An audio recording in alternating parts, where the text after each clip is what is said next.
The water in the North Sea is a shade of gray that feels like lead.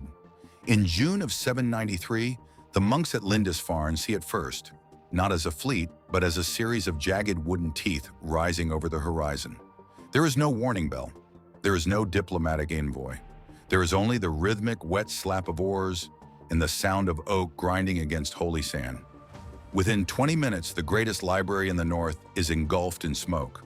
The coastal inhabitants are overwhelmed or captured to be taken to markets they didn't even know existed. This wasn't a war. It was a heist executed with the precision of a modern special ops team. Most people think the fear of Vikings came from their size or some kind of supernatural bloodlust. It didn't. The fear came from the fact that they broke the physics of 8th century warfare. In a world where news traveled at the speed of a walking horse, the Vikings moved at the speed of wind. They were the first high-speed horizontal threat in history. The longship was the Silicon Valley disruptor of the Middle Ages. Traditional European ships of the era were deep-hulled, heavy, and reliant on deep-water harbors. If you wanted to invade a kingdom, you had to land at a port. Ports have walls, ports have guards. The Vikings ignored the ports entirely. A longship could float in just 20 inches of water. They could sail across the Atlantic, hit a beach, and then, without stopping, row directly up a shallow river into the heart of a country. This meant nowhere was safe. You could live 50 miles inland, surrounded by cow pastures, and wake up to find a 50-man warband in your front yard. They didn't need a supply chain because they took yours. By the time the local lord gathered his knights and mobilized a defense, the Vikings were already 10 miles downstream, counting their silver. The speed created a psychological paralysis. Europe at the time was a patchwork of disconnected villages with no standing armies. Defense was a slow, bureaucratic process. By the time a messenger reached the king to report a raid, the raid was over. The Vikings weren't just fighting men, they were fighting time, and they were winning. It gets worse when you look at the math of the shield wall. This wasn't just a bunch of guys holding boards. It was a sophisticated interlocking system of survival. They would overlap their shields, lime wood reinforced with leather, to create a literal wall of oak. The front rank would crouch, the second would stand, and the third would thrust spears over the top. If you tried to penetrate the wall, you were hitting a solid wooden barrier, while 3 different blades were looking for an opening. Breaking a shield wall required a level of focus that most conscripted farmers simply didn't possess. It was a grind. It was sweaty, claustrophobic, and loud. The Vikings didn't look for fair fights. They looked for the seam in your formation and drove a wedge into it until the whole thing unraveled. Once a shield wall broke, it wasn't a battle anymore. It was a complete rout. This brings us to the berserker. We've turned them into a trope in movies, but the reality was a tactical nightmare. These were men who had mentally committed to the fight before it even started. Their belief system suggested that the only way to a meaningful afterlife was to fall in combat. When you fight someone who has no fear of the end, you are at a massive disadvantage. They didn't wear heavy mail. They wore wolf or bear skins. They used a combination of ritualized chanting and physical intensity to enter a state of hyper-arousal where they seemed to ignore the elements and the pain. Imagine being a terrified defender with a rusted spear standing across from a 200-pound man who is literally biting the rim of his shield and screaming at the sky. He doesn't care about your spear. He is looking for the fight, and he's going to take your entire unit with him. That kind of psychological warfare breaks an army before the first arrow flies. The Vikings also understood the value of a brand. They used intimidation as a marketing tool. If they hit a village and met resistance, they were total in their victory. If a village surrendered and paid them off, they might only take supplies. This created a powerful incentive for European leaders to just give up. This led to the Danegeld. The Danegeld was the ultimate protection racket. The Vikings would park their ships outside a major city like Paris or London and just wait. They didn't even have to draw their weapons. The kings, realizing their armies were too slow and their walls were too thin, would simply hand over thousands of pounds of silver to make them go away. In the year 845, the Vikings besieged Paris. The French king, Charles the Bald, paid them 7,000 pounds of silver to leave. The Vikings took the money, sailed home, and then came back a few years later because they knew the source of the wealth remained. This created a massive wealth transfer from the established empires of Europe to the frozen fjords of Scandinavia. The Vikings weren't just raiders. They were the world's most aggressive opportunists.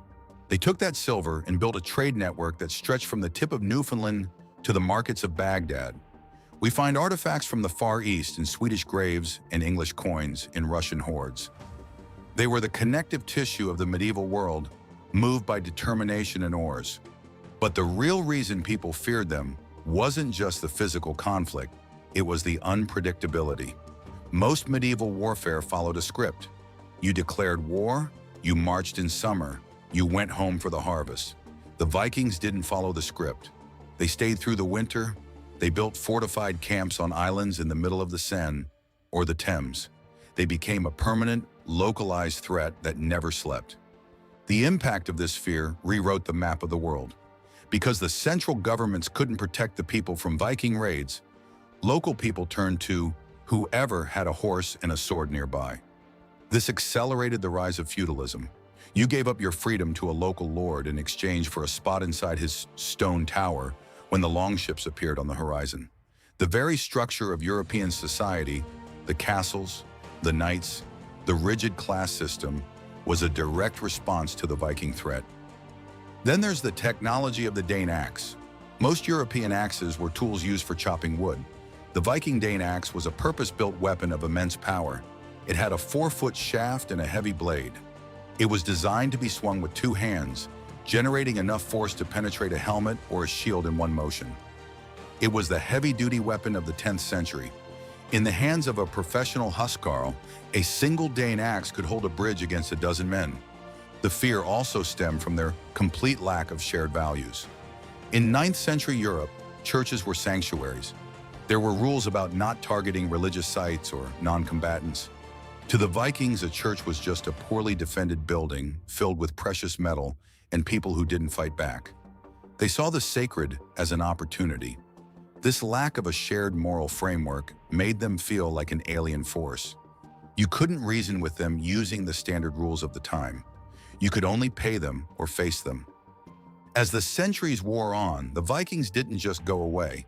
They integrated. The very people who terrified Europe ended up becoming its backbone. The Vikings who settled in France became the Normans. Those Normans then turned around and conquered England in 1066. The Viking DNA was baked into the royalty of Europe.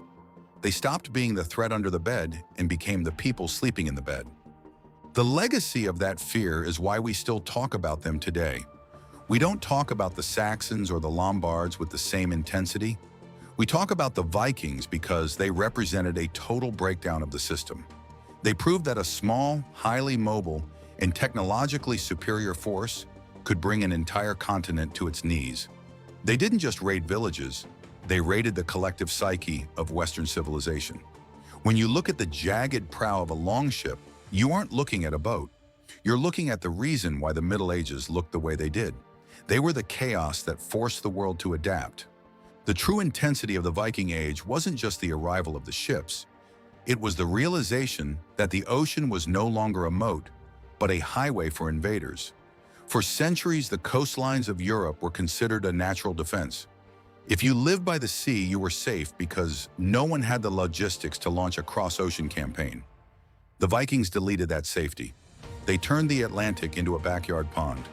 This forced an entire continent to stop looking at the land and start staring at the horizon with permanent anxiety. Every time the wind picked up or the fog rolled in, a farmer in Northumbria or a merchant in Frisia had to wonder if this was the day his life changed forever. This constant state of high alert changed the architecture of human life. We see it in the round towers of Ireland, massive stone cylinders built with the door 10 feet off the ground. These weren't for housing or worship. They were vertical safes where residents would scramble with their valuables the moment a sail was spotted. The Vikings didn't just take resources, they dictated how people built their homes and where they chose to live. They were a generational impact that lasted 300 years. Even their logistics were a form of psychological warfare. While European armies struggled to feed 500 men for a week, the Vikings were masters of sourcing their own supplies. They were expert trackers and scouts who could mobilize resources from a county in 48 hours. They didn't just beat you in the field, they outmaneuvered your food supply before you even realized a conflict had started. They were the first to master the scorched earth tactic as an offensive move, leaving nothing behind but the memory of a shadow on the water. When the Vikings finally stopped raiding, it wasn't because they were defeated, it was because they had already integrated into the lands they once targeted.